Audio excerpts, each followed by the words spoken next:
Guys, welcome back to our channel. അപ്പം നമ്മുടെ ആഹിക്കുട്ട UAE നിന്ന് വന്നതിന് ശേഷം ഡാഡിയെ പോലെ തന്നെ ഏറ്റവും കൂടുതൽ മിസ് ചെയ്യുന്നത് അവൻ്റെ ഇത്തിത്തായെയാണ്. രാവിലെ ഉറക്കം ഉണരുന്നത് മുതൽ രാത്രി വരെ ഇങ്ങനെ കളിച്ചുകൊണ്ടേയിരിക്കുന്നവരായിരുന്നു.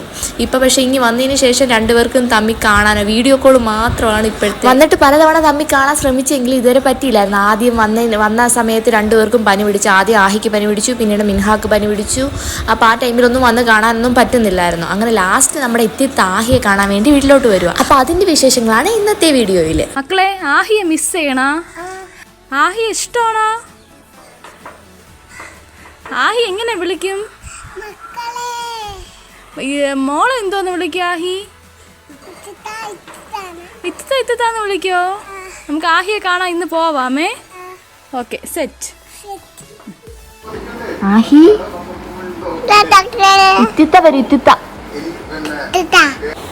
അങ്ങനെ ആഹിയുടെ ഇത്തിത്തായ ആഹിക്കുട്ടിനെയും കാണാൻ വേണ്ടിയിട്ട് വീട്ടിലെത്തിയേക്കുവാണേ.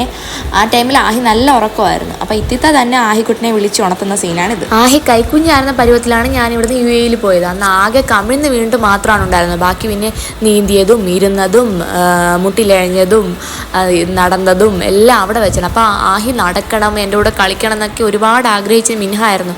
മിൻഹായാണ് അതിന് വേണ്ടി വെയിറ്റ് ചെയ്ത്. ഇവൻ നടക്കാനും ഓടാനും ഒക്കെ വെയിറ്റ് ചെയ്തിരുന്ന ആൾ മിൻഹായാണ്. ആഹി ഫസ്റ്റ് പിച്ച് വെച്ച് തുടങ്ങിയപ്പോഴേ ഏറ്റവും കൂടുതൽ സന്തോഷിച്ചത് മിൻഹായായിരുന്നു. അവളുടെ കൂടെ കളിക്കാനോ, ഇനിയിപ്പോൾ ആഹി എൻ്റെ കൂടെ കളിക്കുമല്ലോ, എൻ്റെ കൂടെ നടക്കുമല്ലോ, എൻ്റെ കൈ പിടിച്ച് നടക്കുമല്ലോ എന്നൊക്കെയായിരുന്നു അവളുടെ സന്തോഷം. അതുപോലെ തന്നെ ആഹിക്കുട്ടിൻ്റെ മിൻഹായുടെ ഓരോ മൂവ്മെൻറ്റ്സ് കണ്ടിട്ടാണ് അവന് ഓരോന്ന് പുതിയ പുതിയ കാര്യങ്ങൾ ചെയ്യാൻ നോക്കുന്നത്. മിൻഹ നടക്കുന്നത് പോലെ നടക്കും, മിൻഹ ഓടുന്നത് പോലെ ഓടുന്നു, അങ്ങനെ പലതും. അങ്ങനെ ആഹിയുടെ ഇത്തിത്തയുടെ ആഹിയും കുറേ നാളുകൾക്ക് ശേഷം കണ്ടതിന് സന്തോഷത്തിലിരിക്കും. രണ്ടുപേരും അങ്ങോട്ടും ഇങ്ങോട്ടും കളിക്കുകയും കാര്യം പറയുകയും കെട്ടിപ്പിടിക്കുകയും ഉമ്മ വെപ്പും അതിൻ്റെ ഒരു ബഹളം തന്നെ ആയിരുന്നു.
അങ്ങനെ കുറേ നേരം അവർ കളിച്ച് കുറേ നേരം വണ്ടിയൊക്കെ ഓടിച്ച് ലാസ്റ്റ് ഇത്തിത്ത പോവാണെന്ന് ജസ്റ്റ് ഒന്ന് പറഞ്ഞപ്പോഴത്തേക്കും ആഹിക്കൂടം കരയാൻ തുടങ്ങി. അത് കഴിഞ്ഞിട്ട് ഇത്തിത്ത ഉമ്മയൊക്കെ കൊടുത്തിട്ട് താനെ പോകാനെ കൊണ്ട് ഇറങ്ങി. അപ്പോഴേക്കും ആഹി മനസ്സിലായി ഇത്തിത്ത പോവുകയാണെന്ന്. അതുകൊണ്ട് നല്ലപോലെ കരഞ്ഞു. ഇത്തിത്തായും നല്ല വിഷമിച്ച് തന്നെ പോയി. ആഹി ഇട്ടിട്ട് പോകാൻ അവർക്ക് ഒട്ടും മനസ്സിലായിരുന്നു. രണ്ടുപേർക്കും നല്ല വിഷമമുണ്ടായിരുന്നു. അപ്പോൾ കുഴപ്പമില്ല മക്കളെ, നമുക്ക് ഉടനെ കാണാം, ഇങ്ങോട്ട് വരാം അല്ലെങ്കിൽ ഇങ്ങോട്ട് വരാം, നമുക്ക് കാണാമെന്നൊക്കെ പറഞ്ഞ് രണ്ടുപേരെയും സമാധാനിപ്പിച്ചൊക്കെ വിട്ടത്. ആഹി നല്ല കരച്ചിലായിരുന്നു. അപ്പോൾ പിന്നീട് ഓക്കെ ആയി. കുറച്ച് കഴിഞ്ഞപ്പോൾ ഓക്കെ ആയി. അമ്മയ്ക്ക് അടിയൊക്കെ കൊടുത്ത് ഞങ്ങളോട് പിന്നെ ഭയങ്കര ദേഷ്യമായിരുന്നു ഇത്തതായി പറഞ്ഞു വിട്ടതിന്. അപ്പോൾ ഇന്നത്തെ വിശേഷങ്ങളൊക്കെ ഇത്രയേ ഉള്ളൂ. മറ്റു വിശേഷങ്ങളുമായി വേറൊരു വീഡിയോയിൽ കാണാം. Bye bye.